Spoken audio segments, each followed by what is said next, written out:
Hi. ഈ വീഡിയോയിൽ നമ്മൾ ഗേറ്റ് ഓട്ടോമേഷൻ ഏതൊക്കെ ടൈപ്പ് ഉണ്ട് എന്നുള്ളത് പറയാൻ വേണ്ടിയിട്ടാണ് ഈ വീഡിയോ ഉദ്ദേശിച്ചിരിക്കുന്നത്. ഫസ്റ്റ് തിങ്, ഏത് ടൈപ്പ് ഗേറ്റ് ആണെങ്കിലും നമുക്കത് മോട്ടറൈസ് ചെയ്യാം. മോട്ടറൈസ് ചെയ്യാൻ പറ്റാത്തൊരു ഗേറ്റ് ഇല്ല.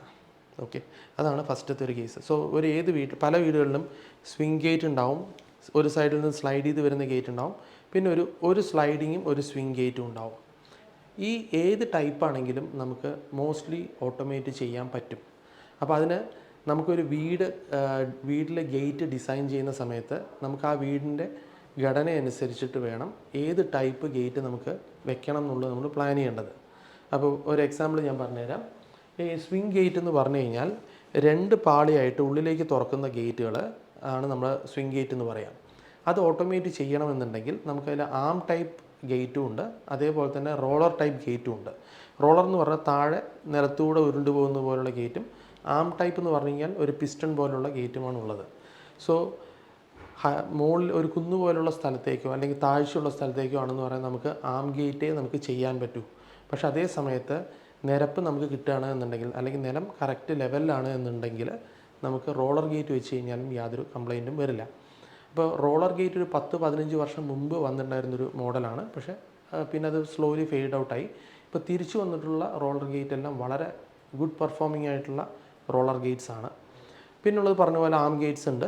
അപ്പോൾ ഇതിൽ വേറൊരു ഇമ്പോർട്ടൻ്റ് ആയിട്ടുള്ള സാധനം നമ്മൾ കൺസിഡർ ചെയ്യേണ്ടതെന്ന് പറഞ്ഞാൽ weight of the gate, length of the gate ആണ്. അപ്പോൾ ഞാനൊന്നുകൂടെ പറയാം. ഗേറ്റ് ഓട്ടോമേഷൻ നമുക്ക് 3 ടൈപ്പ് ഉണ്ട്. ഒന്ന് സ്വിങ് ഗേറ്റ് ഓട്ടോമേഷൻ. അപ്പോൾ സ്വിങ് ഗേറ്റ് നമ്മൾ ഓട്ടോമേറ്റ് ചെയ്യാം. പിന്നെ ഒന്ന് സ്ലൈഡിങ് ഗേറ്റ് ഓട്ടോമേഷൻ, പിന്നെ ഒന്ന് കോംബോ ഗേറ്റ്, ഒരു സ്വിങ്ങും ഒരു സ്ലൈഡിങ്ങും.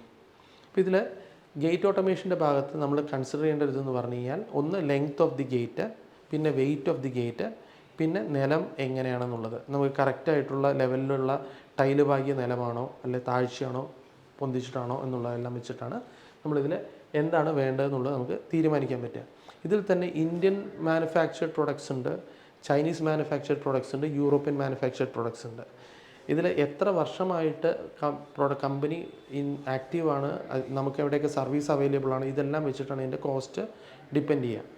അപ്പോൾ ഇത് വെച്ചിട്ട് നമുക്ക് ഏതാണോ കസ്റ്റമർക്ക് ഏത് ടൈപ്പാണോ വേണ്ടത് അത് നമുക്ക് സജസ്റ്റ് ചെയ്യാവുന്നതാണ്. കസ്റ്റമേഴ്സിന് തന്നെ ചൂസ് ചെയ്യാൻ പറ്റുന്നതാണ്. അപ്പോൾ ഇതിൽ നമുക്ക് സ്ലൈഡിങ് ഗേറ്റ് എന്ന് പറയുകയാണെങ്കിൽ 500 കിലോ, 800 കിലോ, 1500 കിലോ, 3000 കിലോ വരെയുള്ള സ്ലൈഡിങ് ഗേറ്റ് ഉണ്ട്.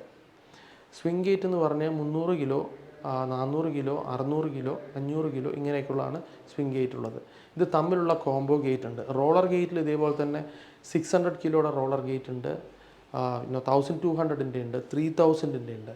സോ പല പല ബ്രാൻഡുകളുണ്ട്. മേജറായിട്ടുള്ള ബ്രാൻഡുകൾ എന്ന് പറയുന്നത് ഡിയ എന്ന് പറഞ്ഞിട്ട് ഇറ്റാലിയൻ ബ്രാൻഡ് ഉണ്ട്, ഫോക്സ്ടെക് UK ഉണ്ട്, ഓട്ടോസോൺ ഇന്ത്യ ഉണ്ട്. ഇതൊക്കെയാണ് നമ്മൾ മേജറായിട്ട് സെല് ചെയ്യുന്ന ബ്രാൻഡുകൾ. ഇതിൻ്റെ വീഡിയോസ് നമ്മൾ താഴെ കൊടുക്കുന്നുണ്ട്. വർക്കിംഗ് വീഡിയോസും അതേപോലെ തന്നെ ടെക്നിക്കലായിട്ടുള്ള വീഡിയോസും നമ്മൾ ഈ ലിങ്കിൻ്റെ താഴെ തന്നെ കൊടുക്കുന്നുണ്ട്. അല്ലെങ്കിൽ നമ്മുടെ ചാനലിൽ തന്നെ നോക്കിക്കഴിഞ്ഞാൽ നിങ്ങൾക്ക് കിട്ടും. അപ്പോൾ അത് കാണുമ്പോൾ നിങ്ങൾക്ക് കുറച്ചും കൂടെ ഒരു ഐഡിയ കിട്ടും എങ്ങനെയാണിത് വർക്കിംഗ് നടക്കുന്നത്, എങ്ങനെയാണ് ഇത് ഇൻസ്റ്റലേഷൻ നടക്കുന്നത്, ഇതിൻ്റെ ബോർഡിൽ എന്തൊക്കെയുണ്ട് എന്നുള്ളതിൻ്റെ എല്ലാം ഡീറ്റെയിൽസ് നിങ്ങൾക്ക് കിട്ടും. Thank you for watching this video.